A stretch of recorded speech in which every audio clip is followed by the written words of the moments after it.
These birds returning back to the nest in the evening is so meditative.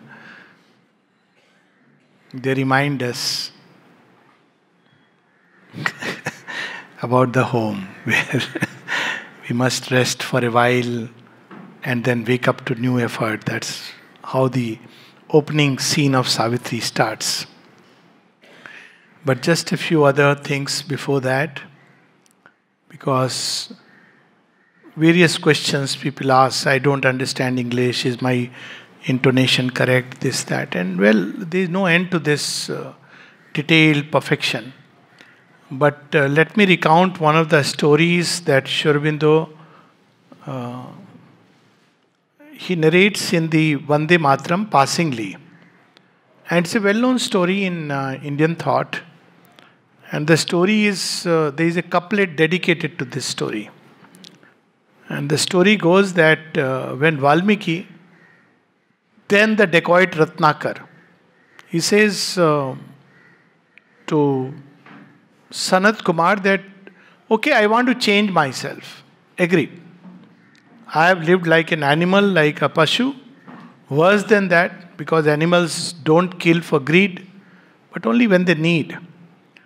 But I have lived like that. How do I redeem myself? And Sanat Kumar tells him, there is one simple remedy I am going to prescribe you. And that remedy is take the name of Rama. So he says, Rama, but he can't. He says, I am so... He says, okay, tell me what comes naturally to you. He says, Mara. That's easy to say. So he says, okay. You start with Mara, but think of Rama. This story Sri Aurobindo has recounted. I was not aware that Sri Aurobindo has recounted earlier. But I had heard this and always felt so beautiful about this story. So he started saying, Mara, Mara, Mara, Ram, Ram, Ram. So Mara, Mara became Ram, Ram after a while. And the couplet that goes with it is Ulta Naam, Japa, Jag Jana, Valmiki Bhai Brahma Samana. He didn't even know how to take the name properly. So why I'm saying this is that all these hesitations that come in the mind that, I must do a English tutorial course to read Savitri. Sri Aurobindo himself has never said that. He never said that. Nor did he insist you should read only in the morning, because we have all these conceptions. In the morning, after my bath, for half an hour I'll read. These conceptions, these practices had their own meaning. But now we are living in a different age.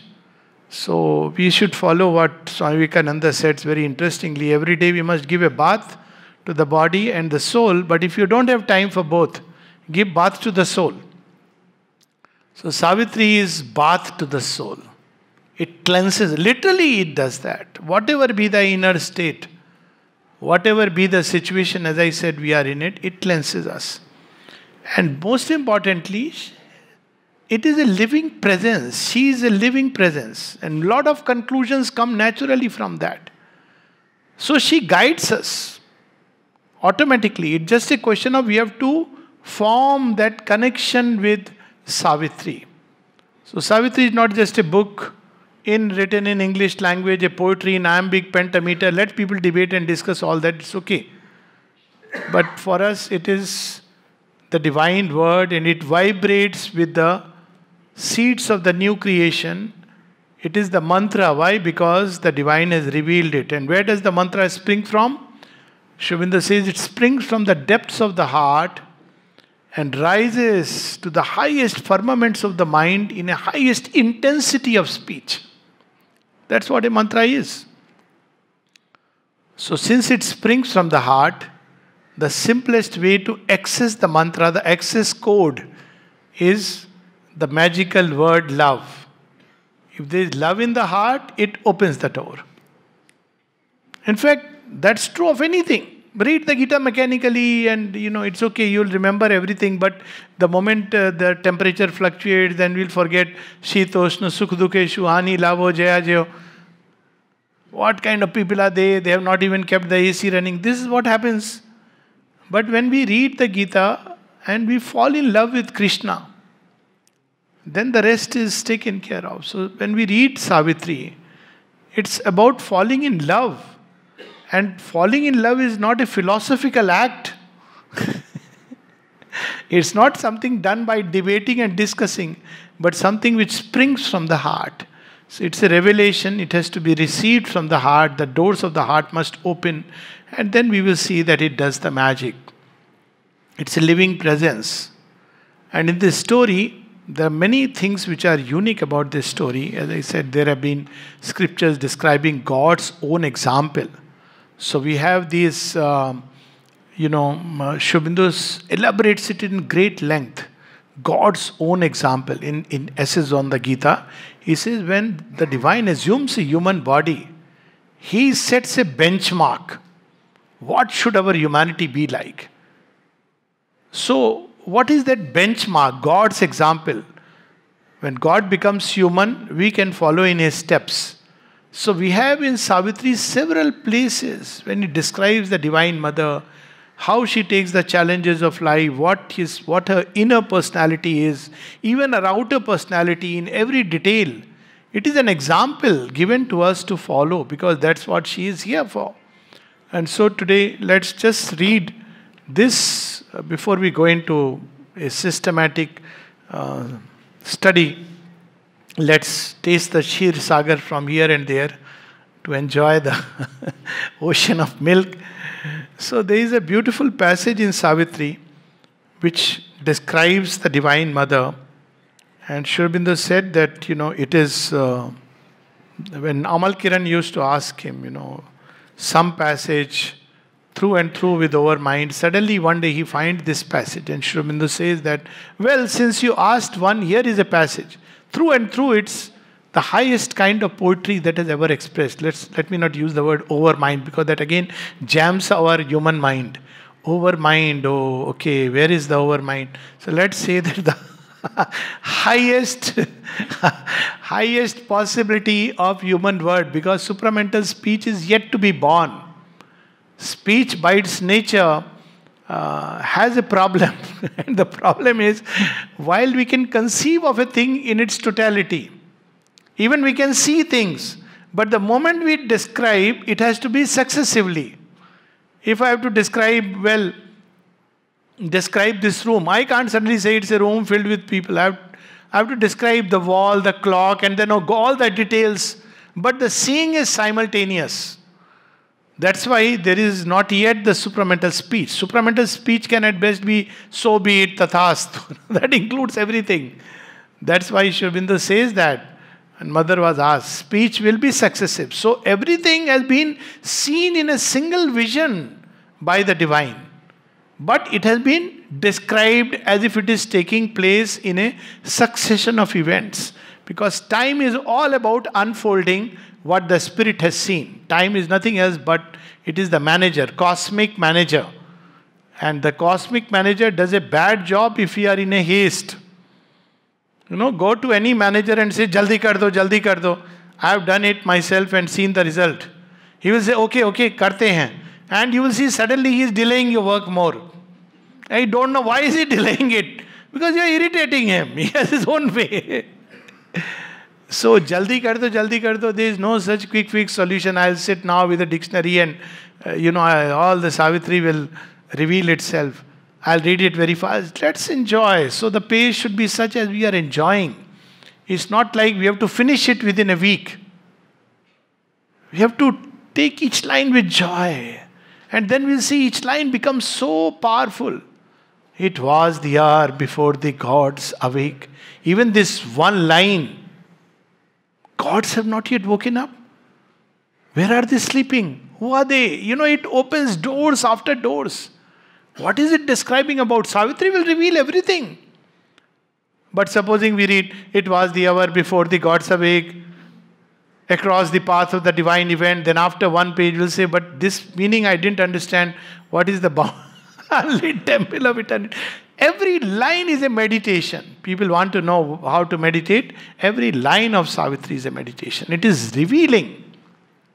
A simple line. Very simple. It was the hour before the gods awake. How revealing it is. What is he describing there? What is he revealing here? He is describing a moment of time, hour. And what is that moment? Even the gods, which are powers and aspects of creation, they have not yet come into existence. Now, for the Indian mind, which has that touch of tradition, understands all this. Brahma Muhurt, when Brahman is alone, the gods are still sleeping. We also have such festivals, Devuthan Ekadasi. I don't know. People have heard it. I may sound too orthodox, but yes, I have picked up all these things at home. That there is a time when we used to literally have a period when gods have to be woken up. Because when they wake up, then they will set into motion. They are cosmic managers. Time is the manager. That's why Kali, she is the one who dances over the head of the cosmic manager. So she sets the pace. Whatever she has set the pace, the manager will do it. If she says fast forward, so if you have to get your job done, so you stand in front of the desk and you keep pleading no, but you tell the Malik, and you see how your job gets done. So if at all we have to set the pace of evolution fast forward, the way is not impatience, but the way is patiently keep calling the divine, who is the one who manages all things. So see, in Indian thought we have all these gods, and then we have Kala, time.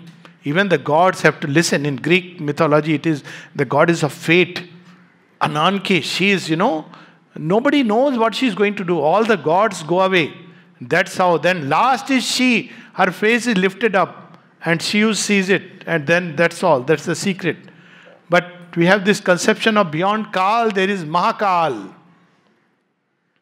Mahakali. She is the one who sets the rhythm. And how does she set the rhythm? Beyond her is the Divine Mother in all her splendor and glory. So it is the story of the Divine Mother. When she takes a human body, she shows us how to do. This is something we have learned. In Indian household, we were supposed to pass on certain family values. This was something very beautiful. That my parents did this. That's how they approached life. That's how they spoke. There is a great value in this. Because we learn, home is the first school. When we see our parents tell him, Papa is not at home. Then we have indoctrinated the child into a lie. Then one day he will tell a lie to us. By then it is too late. Because we have indoctrinated. When parents shout, then children learn anger is the only response. Nothing can be done without anger. And the mother says, those who get angry are very weak people. Actually, you feel a lot of compassion because, they're so weak, they can't just contain. And those who are vast, they embody love. Love needs vastness, great strength, even to hold a little bit of that vibration. That's how the mother puts it. Savitri is love incarnate. And the mother says what love is. She says only the very strong and wide and mighty can hold it within them. That is the power of love. She embodies that. So we'll read a little bit about Savitri's example. And I believe, even if this much we can, even a little bit of this we can put into our practice, how to be as a human being, that itself is very liberating. This is on page 14, 15. There is a whole description. All in her pointed to a nobler kind. See, through Savitri, Sri Aurobindo is also revealing so many truths. One of them is, what is that great truth towards which we must rise? This is our first responsibility. First Deva Manav, then Divya Manav.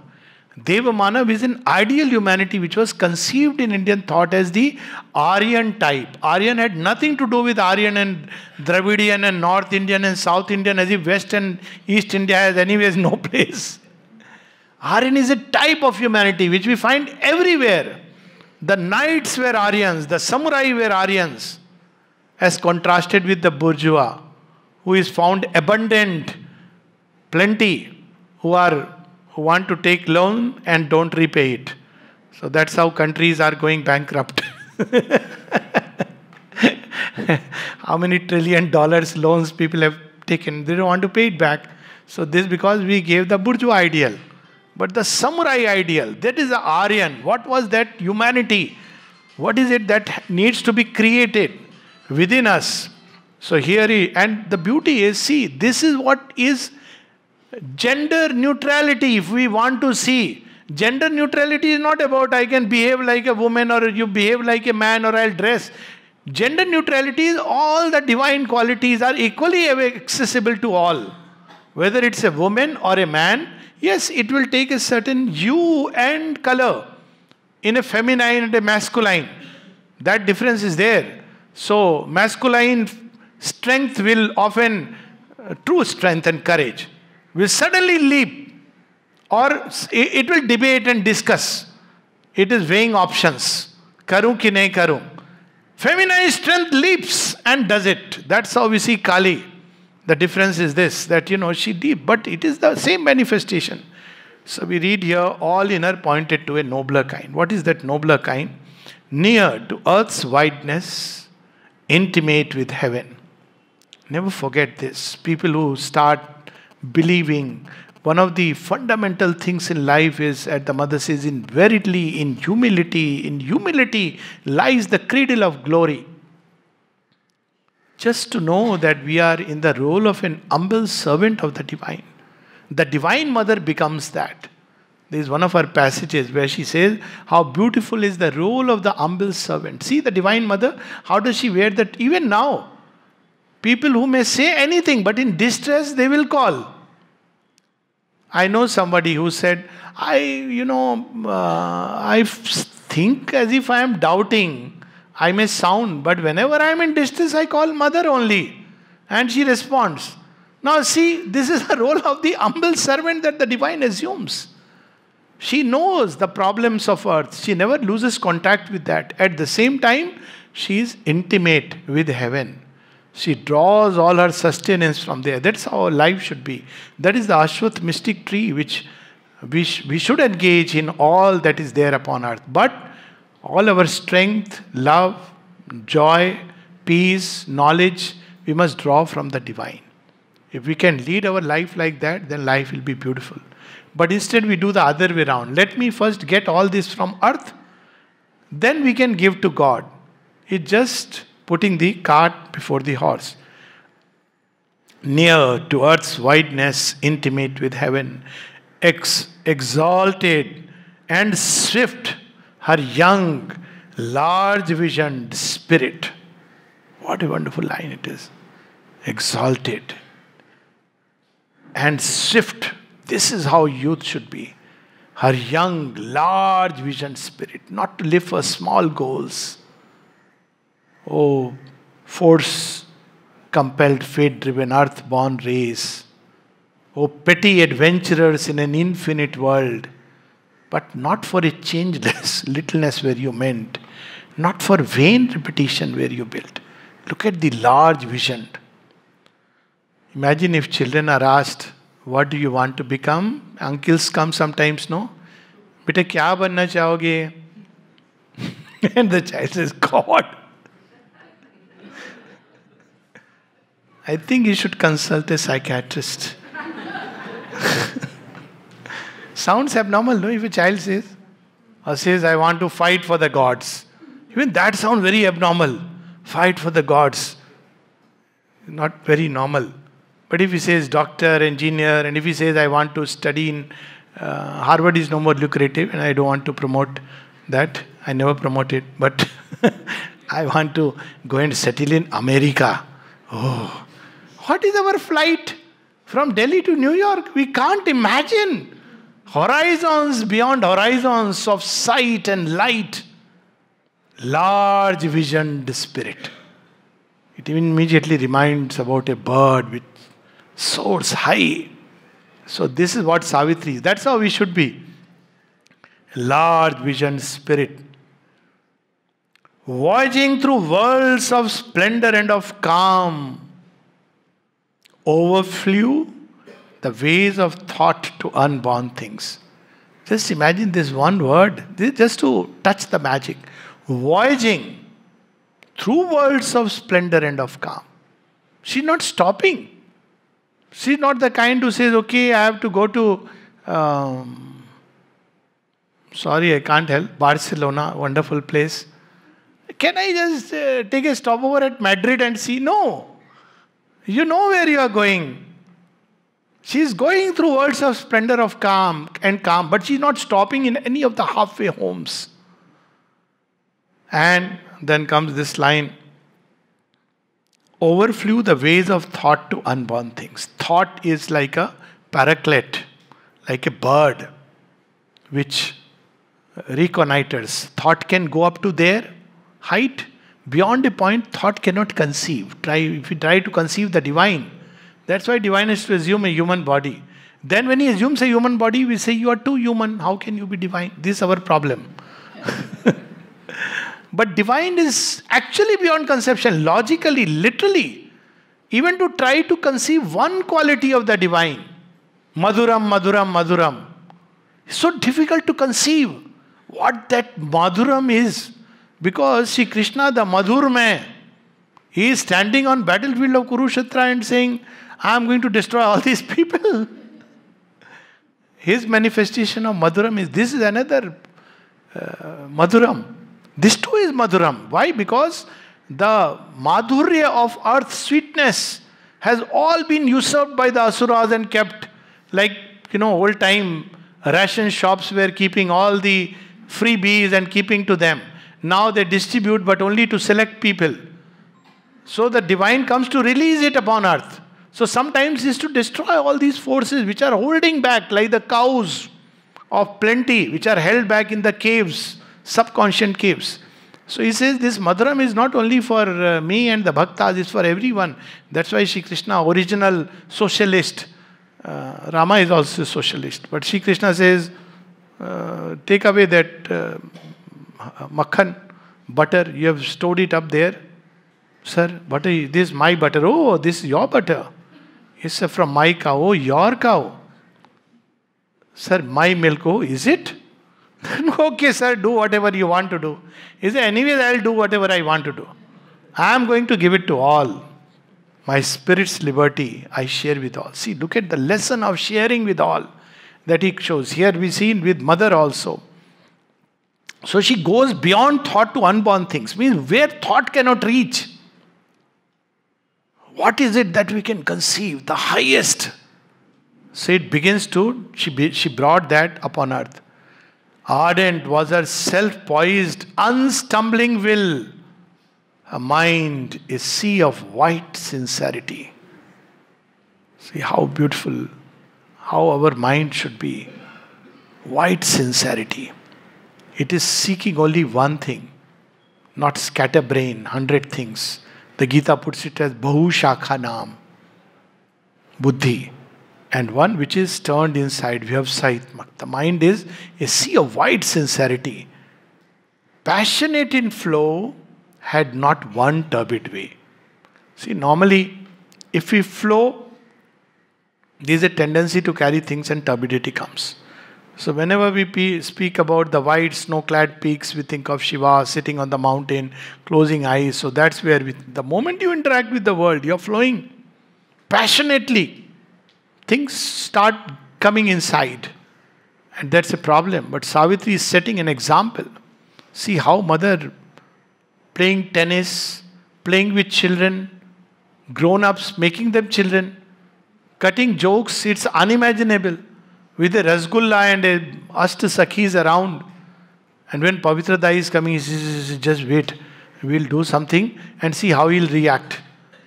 He's very serious and they all are now quiet. And she plays with them. Says, see, I told you no. So she asks him, would you eat Rasgulla? And he doesn't know what to say. So she says, see, I told you.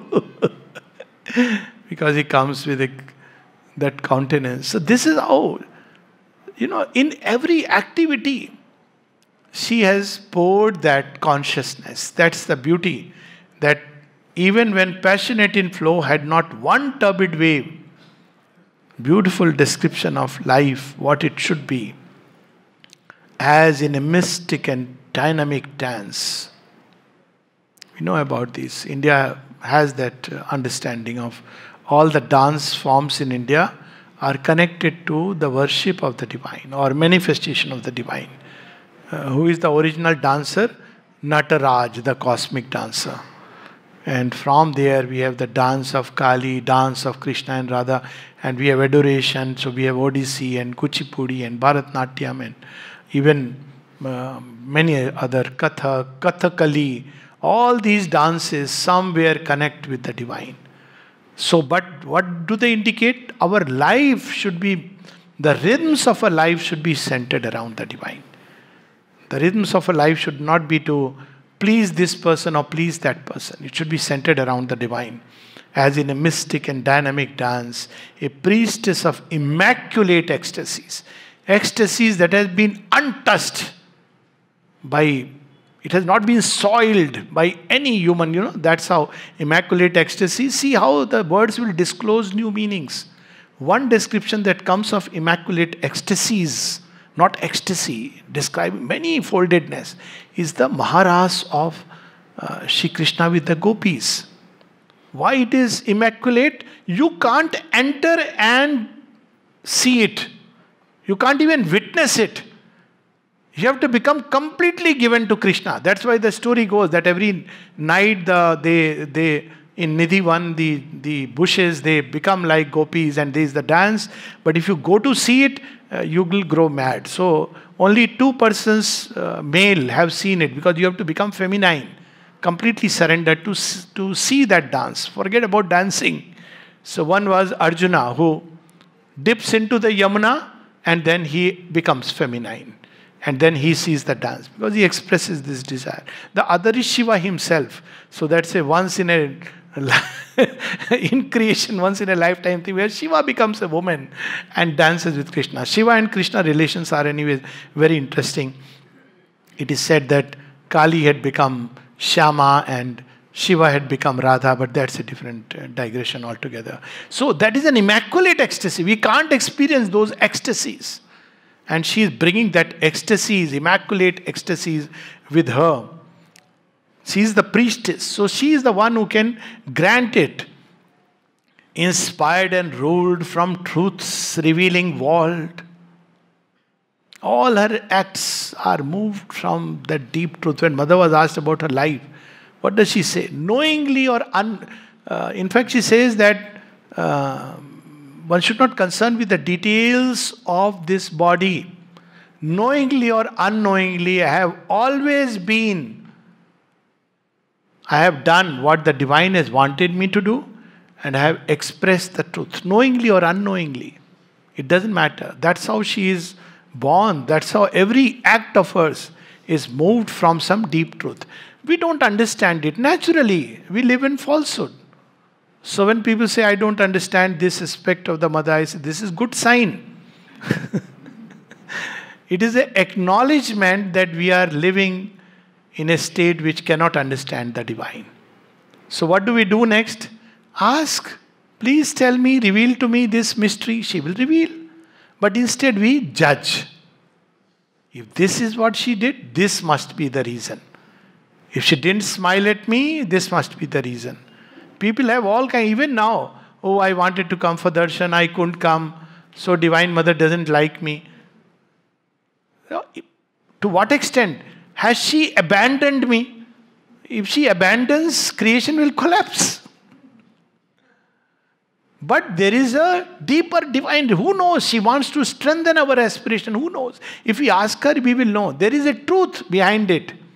She is governed by the deep truth. Nothing else. So she moves in some prophet Kevan of the gods. Why prophet Kevan? Where the gods are planning the great event. What is going to happen? So she is a privy to that. She knows what is going to happen. She is going to tell them, give them their errands, like in, Iliad. Of course, those reveals in Ilion. The gods decide what is going to happen. Earthlings don't know. Like we didn't know about Corona, we didn't know about the war, we didn't know about the split up of Pakistan, we didn't know many things. But we think we know. The prophet Kevan of the gods, that's where things are decided. And she gives them each their task, and that's how things begin. And now see, a heart of silence in the hands of joy, inhabited with rich creative beats. Her heartbeat, creative beats. See, the mother is Ananda. Sri Aurobindo is peace. Why? Because they represent these two aspects. Ishvara, the eternal witness, infinity. But the Divine Mother, she creates. See her own life, what an example. I mean, I can't imagine somebody at 95 is creating a new city. 90. It's something unique in the history. Not only she is just conceiving and saying, you fulfill. She makes sure that the basic city is built, the plans is made. Of course, we are interesting children. We say mother is not there, now we do our own bit. But look at her. That at 90, she is releasing a new city. What kind of creative surge it is. With each heartbeat, a body like a parable of dawn. She brings Usha, the first goddess. And why this is a parable? Sri Aurobindo uses the word parable. What is the parable of dawn? Every day we see darkness reigning supreme and suddenly we see the sunlight breaks forth. This is the parable in very book 1, canto 1 we see. Every day, the first lesson of life is that however dense the night is, it is going to end. Night is not our beginning nor our end. We come to her. She is the dark mother in whose womb we have hid. From too swift an awakening to world pain, we have come to her from light, from a supernal light. By light we live and to the light we go. So it's a parable of dawn. Parable of dawn has been described in the Vedas and several places in Greek mythology as story. And that's, of course, but every day we see it. A body like a parable of dawn that seemed a niche for veiled divinity, or golden temple door to things beyond. This is what our life should be. This must become the temple. The gods must inhabit this. This is how it is described in an Upanishad, Ayatri Upanishad, that all the gods have plunged into this body, human body particularly it says. So if these gods can awaken, this should become the original temple of the divine. Immortal rhythm swayed in her time-born steps. Just imagine wherever she has placed her feet, even physical feet. Of course, time-born steps are all her deeds. Wherever she has placed her feet, that place vibrates with her presence. People often ask this question. They ask about ashram, people, institution, this, that. They even ask me, "Arey, why did you join institution?" I say, these things are not relevant to the discussion. What is important is that the mother and Sri Aurobindo have touched this soil. Do we need any other reason?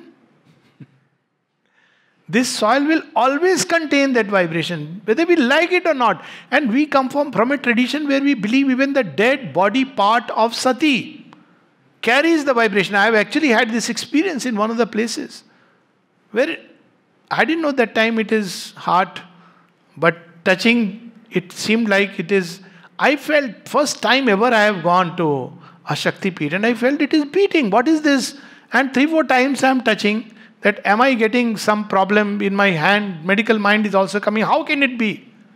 But it's pulsating. I can't say that this can be replicated. But what I'm saying is we believe that even that part, wherever the divine lived and moved, that place is sanctified by that touch. So here we have immortal rhythm swayed in her time-born steps. A look, a smile evoke celestial sense. That's how our look should be. Our smile should be. We have smile of disdain. Acha? Looks ka to jitna kam bola jaye. We want to look good in the eyes of others. We don't know that eyes will betray it. Or we have look which people say, kiska muh dekh liya tha aaj. But her look, her smile, people say that whoever went to see her, they came back greatened and heightened. Not cut to size. They came back as if a greater world had swam into their eyes. Even in earth stuff and their intense delight poured a supernal beauty on men's lives. At one place he says, my child, I always look upwards, towards beauty, towards light, towards truth. There is already much ugliness in this world, and all of us have our own share. Don't look at that. Look at beauty, look at light. And as you live through life, you understand what this means. Everyone has something beautiful. To just look at that and to release it. The rest will be taken care of. A wide self-giving was her native act. This is so impressive. Self-giving. Not only she is giving things, she gave herself. All she was, she had lent to earth and men, so that people can get acclimatized to the divine atmosphere. Only the divine can give like that. She would stand and hours, and her feet will get swollen. And Champaklalji would once said, Mother, but you should not strain so much. And she says, but my child, I have come for this. And once when, she was ignoring her meals and, Mother, you are eating so little. She said, my child, do you think I draw energy from this? So this, if one wants to understand what really love is, I think there is one and only example that at least I am aware of, is the mother's life. What love is. Divinely human and humanly divine. A magnanimity as of sea or sky. Sea shelters every creature. It doesn't say, shark, be out. Or promise me you will not eat if any human being enters, then I will give you a place. No. It doesn't tell whale you are too big. Or a fish you are too small, tiny, whiny. I don't keep tiny people. The worm and every creature it shelters. Magnanimity. It gives life to all. A whole world teeming with life. Much more life than possibly we have upon earth. And at the same time, like the sky, Suryo yatha sarva lokasya chakshu nalipyate chakshushe bahya dosha. Sky is the witness to all things. It upholds the journey of the earth and the wheeling of the planets and the suns. It holds all of this. It doesn't say, I am too tired, let me just change over. So a magnanimity as of sea or sky, enveloped with its greatness all that came and gave a sense as of a greatened world. Whoever went to her came back with the sense as if their own greater self was released. That's how the mother puts it. True surrender aggrandizes you. What it destroys is only all that is false and vain. But all that is true and beautiful it releases. That is the action of the divine. That's how we see in Ramayana when Hanuman goes and Ravan says, okay, we understand you killed Akshay Kumar and you did Ashok Vatika, all this. But okay, sometime we have one odd person who is very strong. He said, no, you don't know. I am only a postman. There are many like me. What do you mean? Are you don't know? It is the army of Ram. You are forgetting. So you see how she transforms simply by her touch. Her kindly care was a sweet, temperate sun. She is sun, blazing. But when she has to take care of the smallest needs, that sun becomes temperate. She wails and simply appears like a human, inquiring, how are you feeling today? Are you feeling better? A divine knows everything, but just imagine, people often know mother knows everything. Just imagine having a relation where you go to mother and she says nothing. Why? Because she knows everything. That will be so foolish. So much better if she says, how are you feeling? Makes you feel human. That's what Champaklalji told when Sri Aurobindo asked him, so how are you? He said, why are you asking all this? You know everything. So Sri Aurobindo said under his breath, yes, I know everything. But why would he ask? For the joy. I mean, we want to connect with somebody who can feel like us. So this problem of yours, he says, you form that bond. So kindly care was a sweet temperate sun. She wears all that Trikal Darshita and she becomes like us. So poured his supernal beauty on men's lives. A high passion, a blue heavens equipoise. What a marvelous, the way Sri Aurobindo combines. See, often we will see combines contraries, all through Savitri. Why? Because one sign of supermind is a unity in which all the opposites are combined. So we read about passion and lack of turbidity. Now we see, very beautiful, this description. Her high passion, a blue heavens equipoise. What is this passion in heaven? It is simply drawing us. Come. It wants earth to come up to it. And so earthlings, first the trees and plants start moving towards that equipoise of blue heaven, the sky. Then birds begin to fly. Then man says, no, I want to do the parikrama of the Saur Mandal. Look at that. Heaven dreams of perfect earth. It's full of that passion of the gods which are bidding us to climb. So she is like that. Her very presence, it's passion, another kind of passion, which seeks to uplift through equipoise. That people begin to want to become like that. As might a soul fly like a hunted bird, escaping with tired wings from a world of storms, and a quiet reach like a remembered breast in a haven of safety and splendid soft repose, one could drink life back in streams of honey fire. So, this is what is the samadhi and the ashram. Drink life back in streams of honey fire. There is a caveat, and that catch is, don't socialize too much and meet with human beings and spend your time. Drink the unadulterated heaven fire. That is found. We go to the samadhi and it's full of that. One could drink, feel that safety, it's strange kind of security, indescribable. Whatever may happen, even the physical death, as the mother said, whoever dies here, she goes straight to Sri Aurobindo. And then Champaklalji asked her, you mean anybody? He says, yes. Sri Aurobindo said, regardless of his state of consciousness. And he says, what a splendid power. This is not an invitation for Moksha Dham in Haridwar. But it is the modern Haridwar.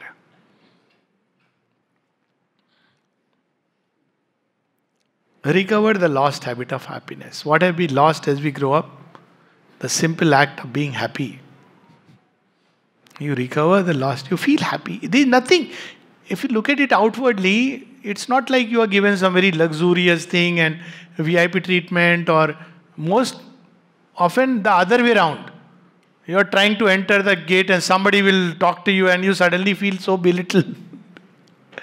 But anyway, so once I saw somebody is arguing at the gate and both are climbing high in this thing. So I asked this other person who was wanting to get in, and it was why flight mode and why switch off, why not flight mode, all this questioning. I said, see, you have come here to convince a person or go to the samadhi? And he looked at me. I said, go. So how does it matter? It is so irrelevant. You may prove a point. Even you may protest and revolt, I will not go inside. Some people do. I said, that's irrelevant. He is simply testing, or rather through him, whether you are sincere in you want to just simply prove to the world that, flight mode is better. I'm not justifying this. It's foolish to do, all this. But the point is that that's not important. We should know why we are there. And what do we find there? Recover the lost habit of happiness. So that's the thing which is given. Feel her bright nature's glorious ambience and bring joy in her warmth and colors rule. And now this description, a deep of compassion, a hushed sanctuary. Her compassion, this is one with wisdom. Even her rejections are not rejections but postponements. That's compassion of the divine. The divine knows one is not ready, so prepares. That too, divine never leaves. A deep of compassion, hushed sanctuary. Her inward help unbarred a gate in heaven. Nothing. Not that she'll say, okay, now you have been baptized, I have changed your name, you will get a seat in heaven. Nothing. Somebody asked that you are going for darshan of Sri Aurobindo and the mother, a blind person, saint.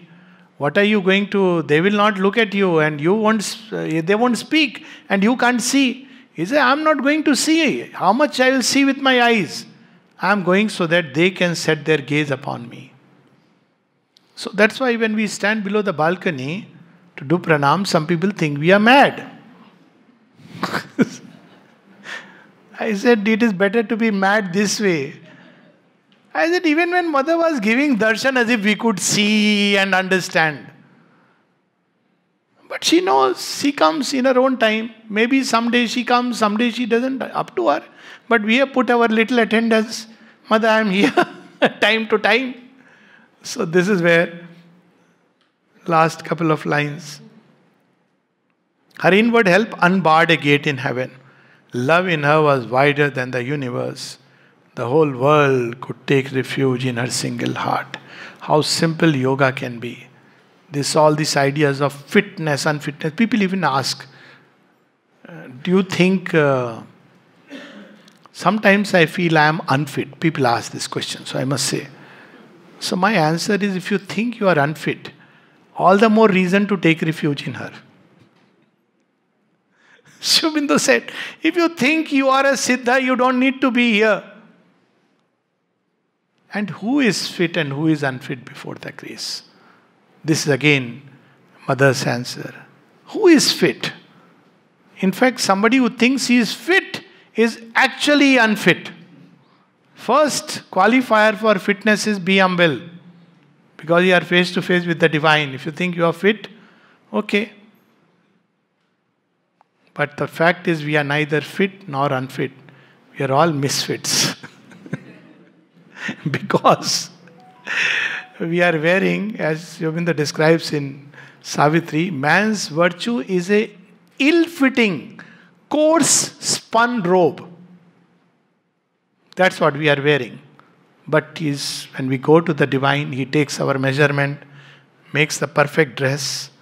But first we have to remove the old one, old consciousness, take a nice bath, then wear the new dress. So this is what does. And in the end, the whole world could take refuge in her single heart. The great unsatisfied Godhead here could dwell. Who is this unsatisfied Godhead? Love. Only God. You just cannot satisfy. Always there is longing for something more. If you give a little, love asks more. Little more. Then you give a little more, love says, little bit more. When you give little bit more, much more. Then much more, all of you. Love is like that. But in her, love found its own home. Because why? Because love in her was wider than the universe. The whole world could take refuge in a single heart. So must our life be, following the footsteps of the eternal woman divine. Namaste. We'll meet tomorrow at 5:15.